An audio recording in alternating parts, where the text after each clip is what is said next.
one of the things I see in those who train and those who write training programs is this consistent and constant, I guess, maybe more constant focus on technical pieces.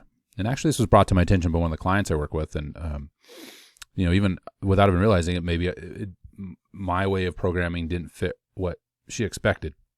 Let me explain what I mean. So many times we write programs, and I went through this myself as a young coach.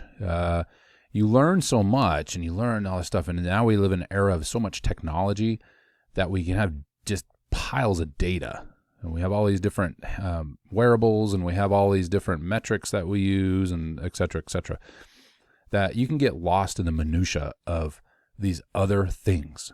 I remember reading some of the heavier books that are out there when it comes to training theory, like super training, right? That's like, it's like drinking a Guinness.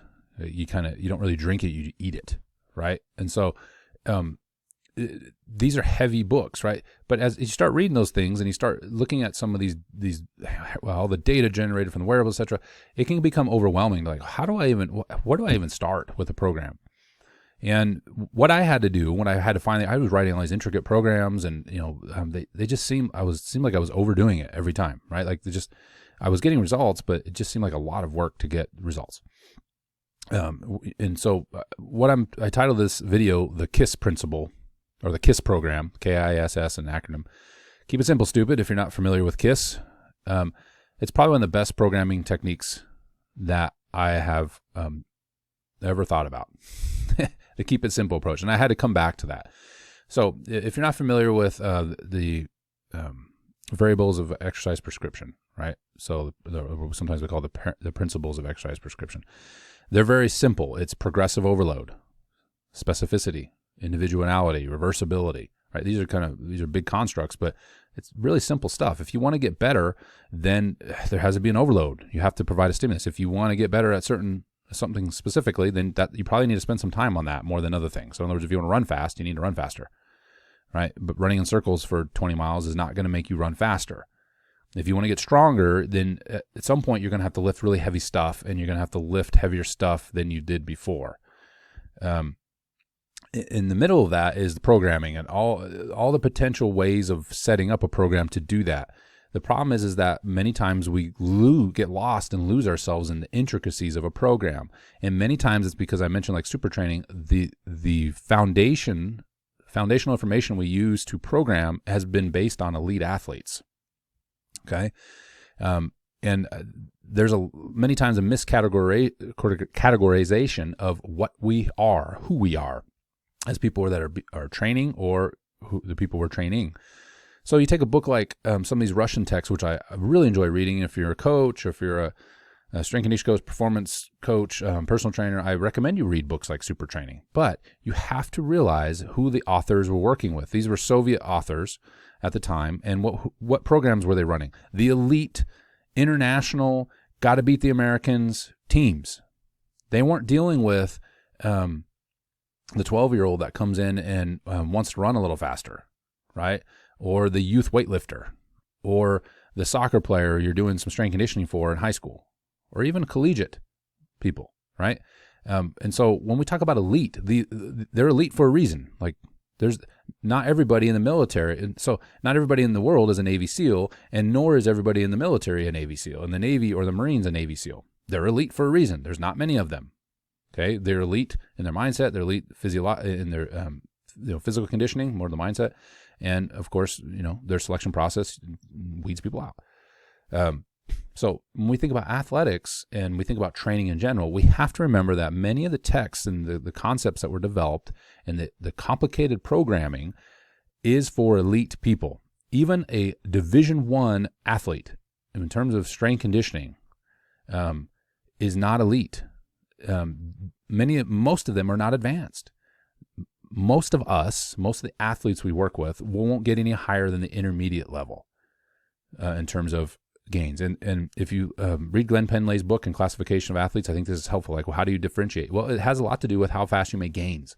So most athletes can make gains in something, Okay, that's speed. That's a little bit harder than the rest, but speed. But strength certainly is with a 12-week cycle. Well, that means they're an intermediate athlete. And how much gains? Well, if they make 5% plus gains, they're still an intermediate person. When you start to get advanced, definitely elite, now you're squeezing out like 1%, less than 1%. Okay, so I think it's important when you're evaluating programs and writing programs, if you're people writing programs, to remember who you're dealing with and remember who you are and be honest with yourself. I played collegiate football, but I was not advanced in my weight training. I was still making gains, and I'd been lifting at that time for 13 years, right? And fairly consistently and hardcore, if you will, whatever that means, for the last, all the way through junior year in high school until my senior year in college, so 6 years. But I would still call myself an intermediate, not an advanced lifter.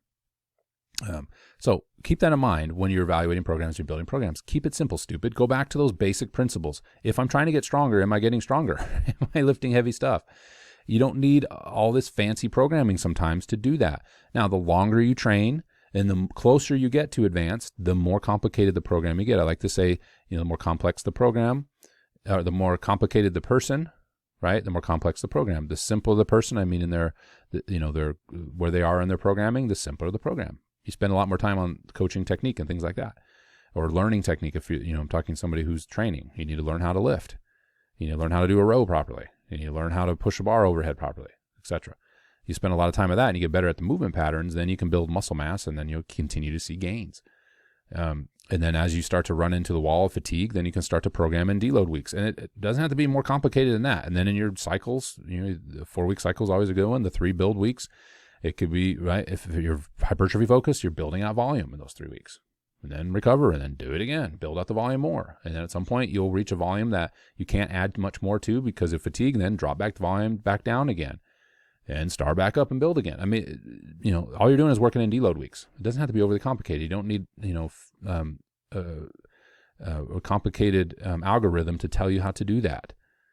Strength is the same way. Build up for 3 weeks, recover for a week. Build it up for 3 weeks, recover a week. Along the way, you're increasing the intensities, right? So 80, 85, 90. Next week, 85, 90, 95 and a half. Maybe it's max week. And then you can modulate between, you don't have to drop all the way back down to 65%, right?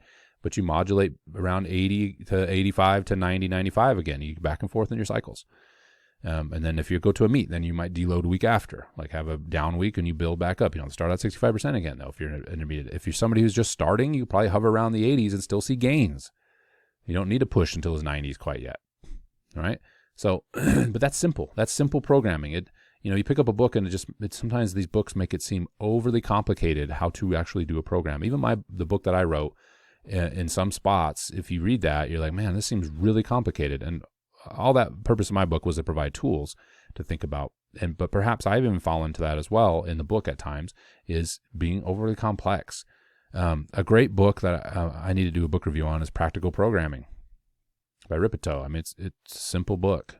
I would like to have seen a couple more examples in the book, but it's great. And I mentioned that book before, in Joe Ken's book, Tier Method. It has a little more complexity to the programs, but it's real basic. It's just helping to organize a daily training. It doesn't have to be any more complicated than that. So I just wanted to put a video out there with just some thoughts as I was thinking about programming. And as individuals talk about programs, many times we need this specialized this and that's. And while I do like auto-regulation, it's just a way of setting load. It's not really a programming complexity. It's just a way of setting a load. Those things are great, like reps in reserve and RPE. That's fine. But the actual programming itself, if you're finding yourself overthinking things, realize that you're probably not an elite athlete or an advanced athlete, and because those athletes are advanced and elite for a reason. Not everybody gets a participation trophy, right? Not everybody's advanced. Not everybody's elite. I'm not either. Most of the athletes I've ever coached are not. And so you need to realize that and set up a program accordingly. And when you're evaluating programs, don't look at the complexity as a function of success. Look at the progression in an organized manner, right, as a way of success. Is it an organized plan? Is it going somewhere? Is it getting where you want to go? Specificity, right? Is it progressively overload? Okay. Is there times for recovery? Is there some ability for wiggle room, individuality? Wiggle room being, hey, there's some auto-regulation in there. Okay, to account for I don't recover as fast as somebody else, so maybe that session I'm going to have to take the load down a little bit. It's simple when it comes to programming. the complexity, if anything, would come through exercise selection once somebody's been training into the intermediate level. So, front squat, back squat, different types of squatting. If you're an Olympic style weightlifter, block training, there's not, I mean, the exercises where some of the complexity can ramp up, right? Board benching, right? Different levels of board benching, incline pressing, if you think about West Side method of alternating exercises. But at the end of the day, if you look at that program, it's just lift heavier stuff than you did before, try to PR in a different exercise. But the actual programming is not that overly complex because it doesn't need to be. All right. Hopefully that's helpful. Like this video if you like it, and subscribe to my channel if you haven't already. Check out my other videos I've posted. If you didn't like this one, give another one a try. Maybe you'll like that one better. All right.